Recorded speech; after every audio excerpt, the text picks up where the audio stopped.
रामपुर नाम का एक गांव था जो शहर से बहुत दूर पहाड़ों के नीचे बसा था। गांव देखने में बहुत सुंदर था, लेकिन उसके अंदर एक अजीब सा डर फैला हुआ था। हर साल क्रिसमस के अगले दिन गांव की कोई ना कोई औरत खुद ही अपनी जान दे देती थी। लेकिन आखिर वो ऐसा क्यों करती थी? ये राज गांव के अंधेरे में ही दबा हुआ था। और इस गांव का मालिक था ठाकुर बलदेव। वो गांव का सबसे अमीर और ताकतवर आदमी था। हर साल क्रिसमस पर वो पूरे गांव में त्योहार मनवाता, खुद सांता क्लॉज के कपड़े पहनता और गांव के गरीबों को तोहफे बांटता। इसी वजह से गांव के लोग उसे भगवान मानते थे। उसी गांव के एक कोने में एक छोटा सा लकड़ी का घर था, जिसमें एक लड़का रहता था, राइस्टर। राइस्टर एक लकड़हारा था और वो बचपन से गूंगा था। दिन भर लकड़ी काटता और शाम को अपनी सुंदर बीवी पायल के पास लौट आता। पायल गांव की सबसे खूबसूरत लड़की थी। राइस्टर और पायल की दुनिया छोटी थी, लेकिन बहुत खुशहाल थी। राइस्टर बोल नहीं सकता था, इसलिए पायल उसकी खामोशी को समझती थी, और पायल की हंसी राइस्टर की पूरी दुनिया थी।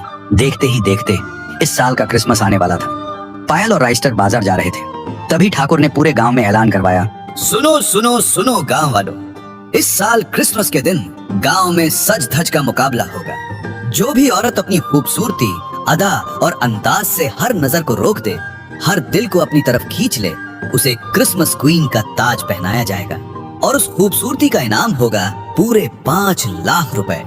ये ऐलान सुनते ही पायल राइस्टर की तरफ देखा और धीरे से बोली, राइस्टर, मैं जाऊंगी। राइस्टर ने इशारों में मना किया, क्योंकि राइस्टर को ठाकुर की आंखें पसंद नहीं थी।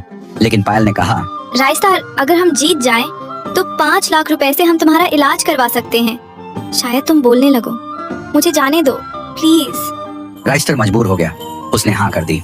फिर क्रिसमस की रात आई। पूरे रामपुर में त्योहार का माहौल था। गांव के बीच वाले मैदान में एक बड़ा सा स्टेज बनाया गया था। हर तरफ हंसी, शोर, गाने और लोगों की भीड़ थी। ठाकुर खुद सांता बनकर लोगों को तोहफे बांट रहा था।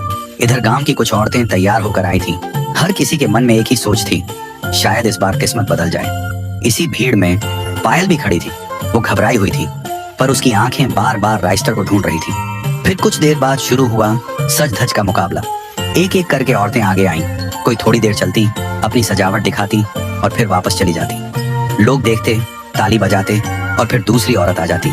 सब कुछ बड़े आराम से चल रहा था, सबको मजा आ रहा था। फिर आखिरी में पायल आई।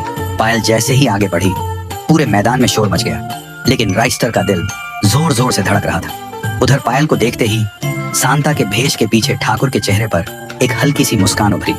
फिर थोड़ी देर बाद त्योहार अपने आखिरी दौर में पहुंच चुका था। ठाकुर ने ऐलान किया, सुनो सुनो रामपुर वालों, इस साल की क्रिसमस क्वीन पायल है।